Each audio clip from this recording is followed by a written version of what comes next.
But often, whenever there is a conflict happening between your parents, you become as a mediator between that marital conflict of sorts. And then all of children in our society has a financial burden, or if I have to use a term, they have to become financially responsible before becoming emotionally aware. Now, there's nothing wrong with it, but often the untold pressure that comes with it is very hard, because what happens in Western countries, things are pretty clear that after 16 or 18, and then these parenting creates adult this behavior who often overwork to feel worthy. This is how they're exploited in corporate settings, stay in a lot of toxic relationships. That is why their marriages and everything go in a mess. Fear disappointing authority because of this script that is running deep, deep within from the childhood which they have lived. And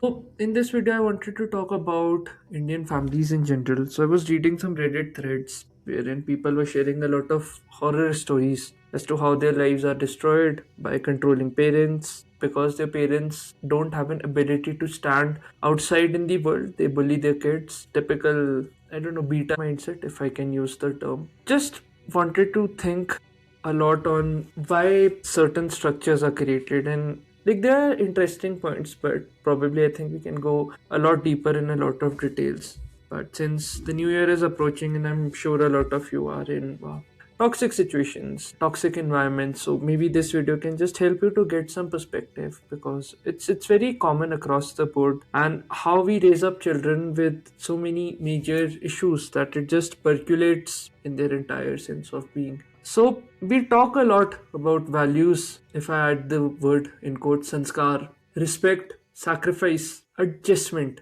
But it's just sweet words which cloaks something very toxic. That is, they're just families. The way we create them are just survival mechanisms for our inner hollowness. A lot of parents become parents not because they genuinely want to start a family, but because of societal pressures, because of XYZ things. And then they want to produce obedient children, not nurture individual human beings or nurture emotionally viable adults, holistic adults who can just carry the burden on their shoulders and create positive value in the world. And I've seen that like our families reward compliance, which is all across the board, that you just keep quiet and follow all the rules. Not a lot of authenticity is encouraged. And then we preach about how each individual should have their own expression for their own potential and things like that. And I've seen like these same families, let's say when their families get an opportunity to go to a Western country wherein they get all these values of independence and all of that, they'll happily go. They would not even consider all those values which they very highly preach about. But when they see someone else doing all of those things, there's a weird sense of jealousy that arises from within. I don't know why such things exist, but that's the truth. And you see that this culture of sacrificing is also glorified a lot, because there's just not any proper healthy boundary setting. And because we see that in our environment, these patterns are normalized. Every household has a different sort of story and somewhat common in a lot of weird ways. A lot of us don't even realize that they're wounded emotionally and psychologically speaking. And when they go out, let's say a lot of people these days who are going out, when they interact with people from different cultures, nationalities having different culture, they see that how messed up the whole Indian parenting ecosystem is in reality. But how do we like to term it? It's seen as this normal family life. I just want to understand more deeply about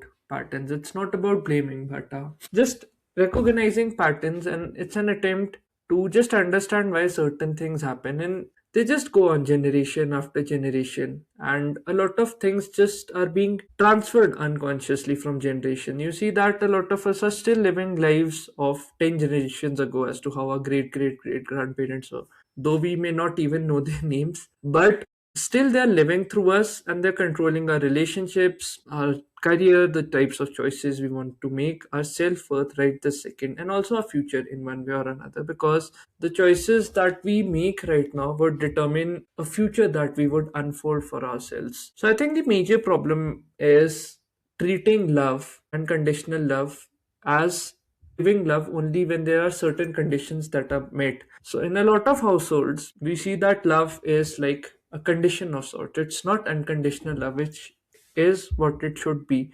if one has to do healthy parenting. It's performance and metric based. You're loved when you score well, when you top those exams. Though some parents even get jealous when their sons top one specific subject and not another because they cannot see their son flourish. So that's also a weird tendency. But for this video, I'll just keeping it on a general level inside. So anyhow, back to the point that you're only loved when you obey them like a silent donkey. You make the family look good from a respectful societal point of view, and you don't create any discomfort and these sorts of things. And you are, let's say, when you start standing up, when you create your boundaries healthily, you see that you are just withdrawn. People or your parents just withdraw emotionally from you when you disagree, you fail in a specific subject, or you choose to walk a different path.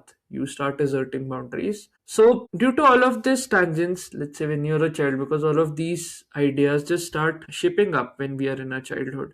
As a child, we learn that to be loved, to get love from the people who matter most to my life, I must perform as per their expectations, fulfill their expectations. And then these parenting creates adult this behavior who often overwork to feel worthy. This is how they are exploited in corporate settings, stay in a lot of toxic relationships. That is why their marriages and everything go in a mess. Fear disappointing authority because of this script that is running deep within from the childhood which they have lived, and this anxiety which comes from not keeping the environment in a way that is favorable to you. You feel a lot of anxiety because you feel responsible in a bad way, that it's because of me that all of these things are happening. And when all of those emotions are invalidated, they are like seen as this weird sort of discipline that we are disciplining our child. So let's say when a child comes to their parents that I'm feeling this and all of that,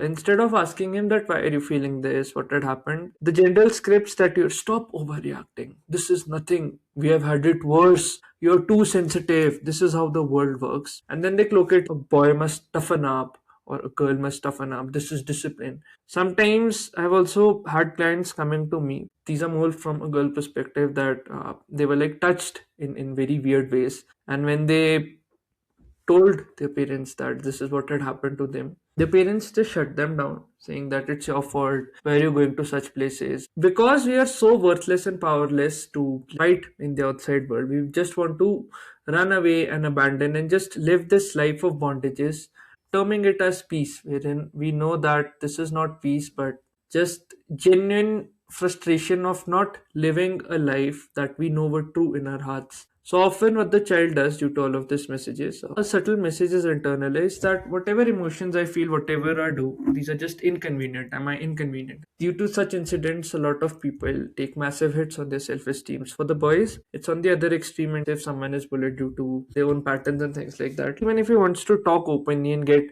some practical solutions from the parents, there's not a lot of genuine practical advice that is given. What happens when we keep doing this to the child? He or she becomes an adult who starts suppressing their feeling and become numb to every emotions, loss of empathy. And then you see this is just percolated that when these same adults, when they see evil happening all around, they just stay silent. And whenever they're in relationships, when there are any positive needs to strengthen the relationship, needs of intimacy and things like that, they have difficulty conveying that honestly. Due to all of this, a weird loop of guilt starts manifesting within them, wherein they just feel guilty for feeling anything at all. So a lot of children become adults way too early. Many Indian children are forced into becoming adults, and in a lot of households, they become emotional caretakers of parents, wherein it should have been the other way. So I talked about in my mother and daddy issues videos that how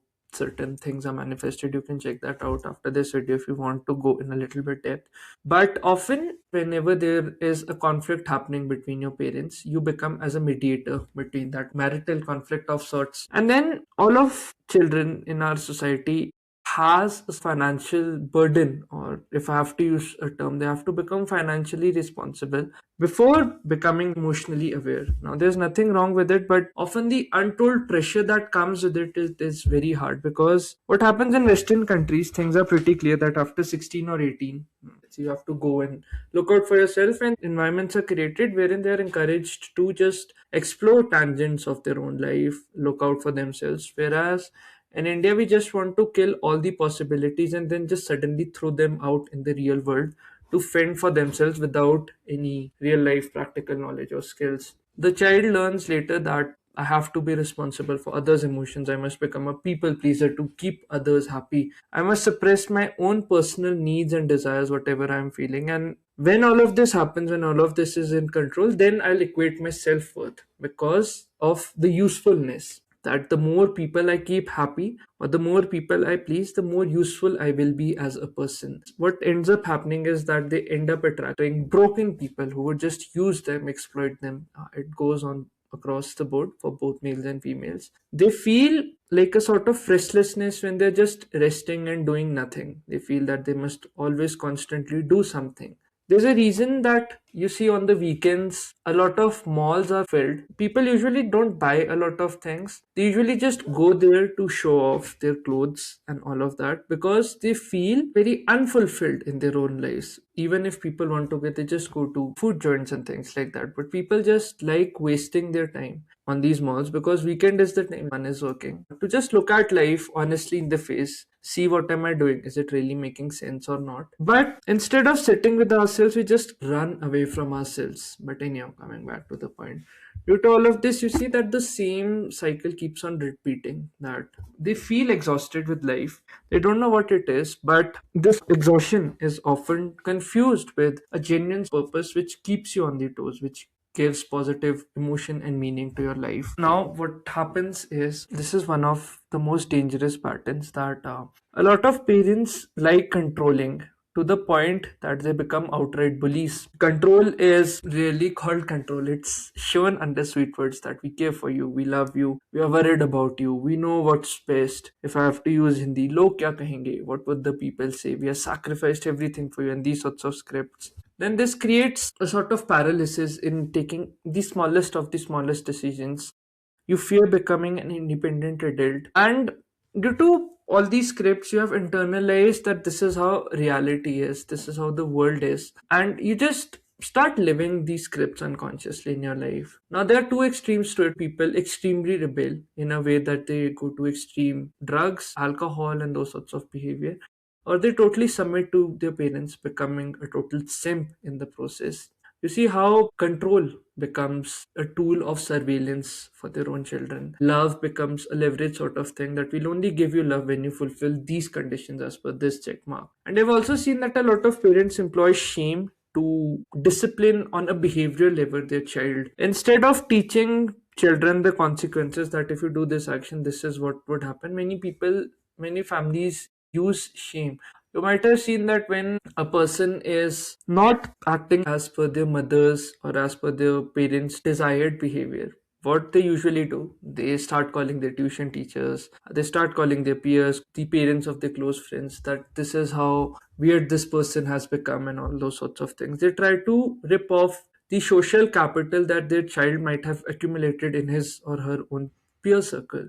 A lot of weird manifestations also exist. Sometimes parents go to the extent of body shaming their children, career shaming, that you're just doing a very normal job. There's nothing unique about it. They sometimes shame their relationships, the type of relationships, whether be it with their friends, their partners, or whatnot that they hold. And often you see that they're compared with either their cousins in their close family, neighbors, or if I have to use the word, with the successful kids in quotes. So you see that shame, this tool, it does not correct behavior, it just destroys trust of individuals from their own self.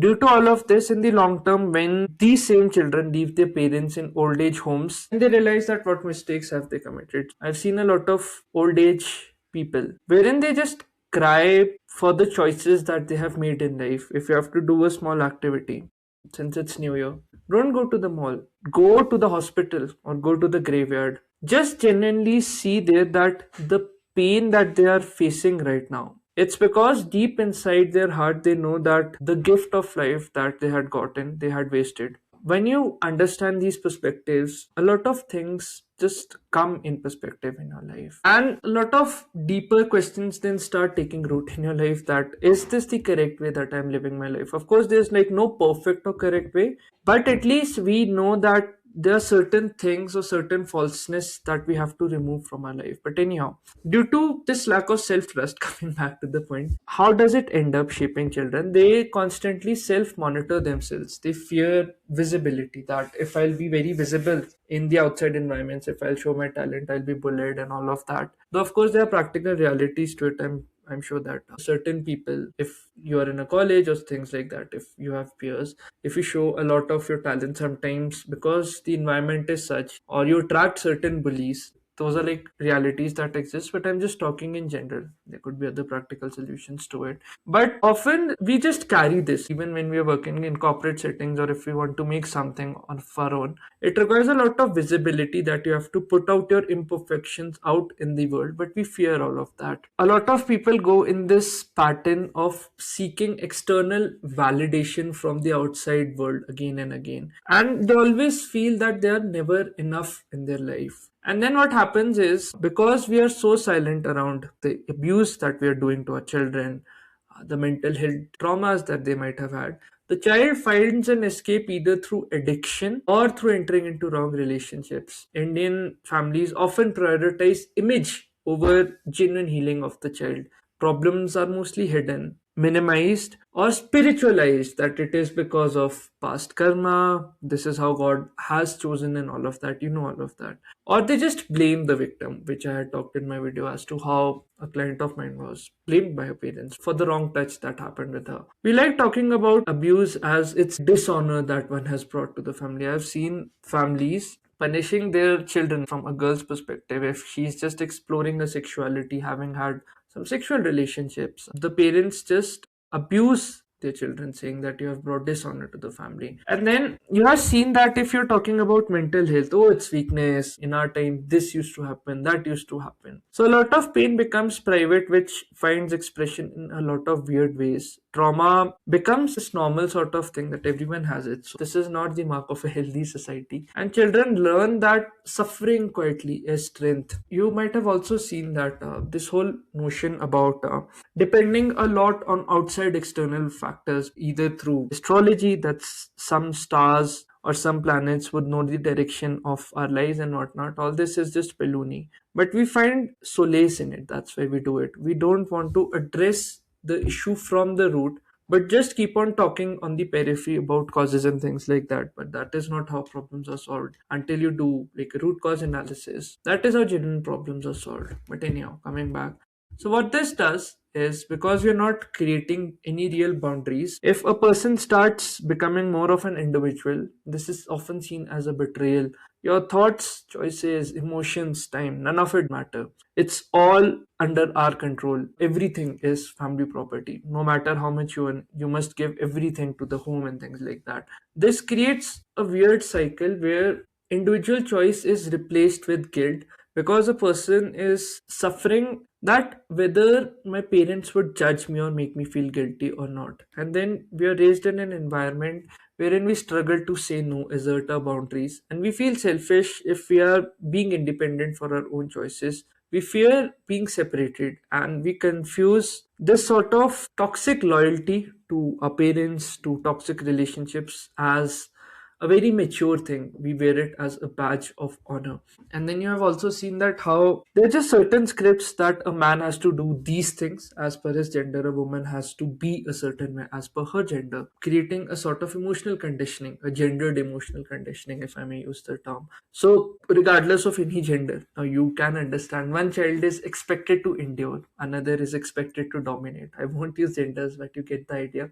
You see, these emotions are just assigned weird roles. What this produces is people repress their emotions. And there are like a lot of weird power struggles in relationships and inability to just express yourself in a vulnerable way, because they're like weird dynamics. If a male becomes vulnerable, female subconsciously starts losing respect for that person, and vice versa. There are like a lot of things. You can go a lot deeper in relationships and things like that, but this is how it works generally. This whole ecosystem is created where the system survives, but genuine individual, healthy individual expression is just killed. This sacrifice, I have talked a lot about it, that this sacrifice is glorified. It's never questioned at the root, but it just creates a sort of resentment within your heart towards your parents, towards your partners, if one is just sacrificing a lot. Children inherit from seeing their parents that they're like these weird power dynamics on an emotional level that is existing between the parents.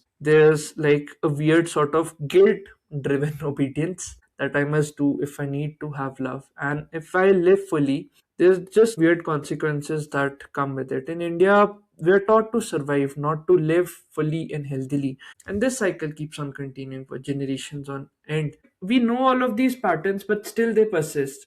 Even if I talk about Gen Z and things like that, if they're going to parties, you see how these patterns are just played out, how their parents were, they're just playing out these patterns, which is very weird because if you have been traumatized so much, at least the aim should be to live a different life. But since it's easy, since it's comfortable, we like going into that direction. So these patterns I feel exist because if I come from the history of our country, they ensured survival. Poverty, to remain poor, it just requires obedience to your exploiters. And if you're unstable, it just requires control.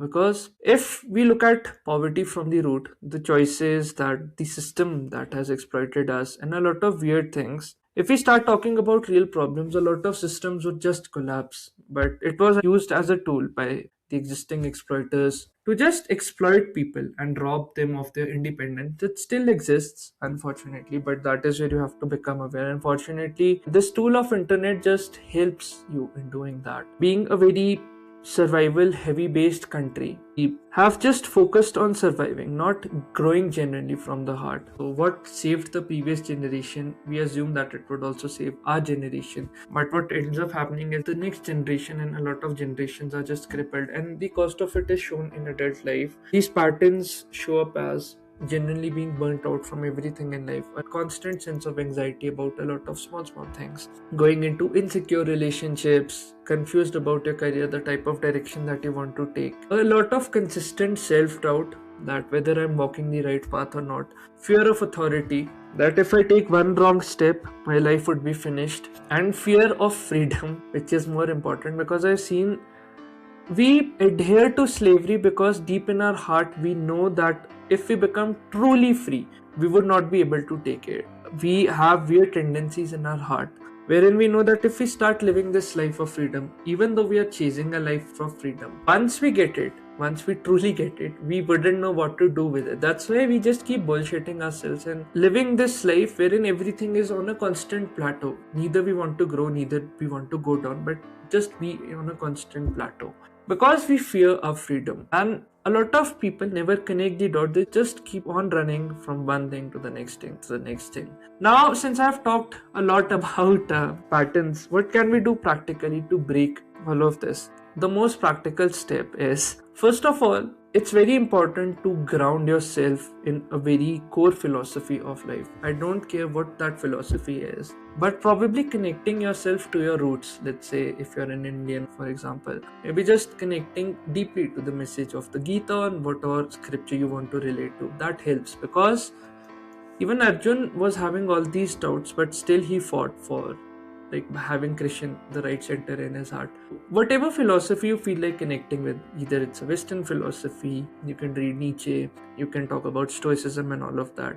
It's very important to have a stable philosophy in your life through which you make all these choices in your life. Because if you don't have something stable to base yourself upon, you would just keep on running into these patterns. Once your internal mindset is fixed, then comes the second step is whatever you think is needed for you to live a life of freedom, to break these patterns consciously. Once you start observing them, start taking those steps. Now, a very small example, when you start asserting your boundaries, it does not mean that you start hating your parents, you start disrespecting your family, you start becoming isolated and all of that. It just means that first of all, you identify correctly the patterns that exist within you, have an inner honesty of sorts, and then building healthy, genuine boundaries that these are what my boundaries are, this is what is not acceptable to me, and then there would be consequences if you cross these boundaries and things like that.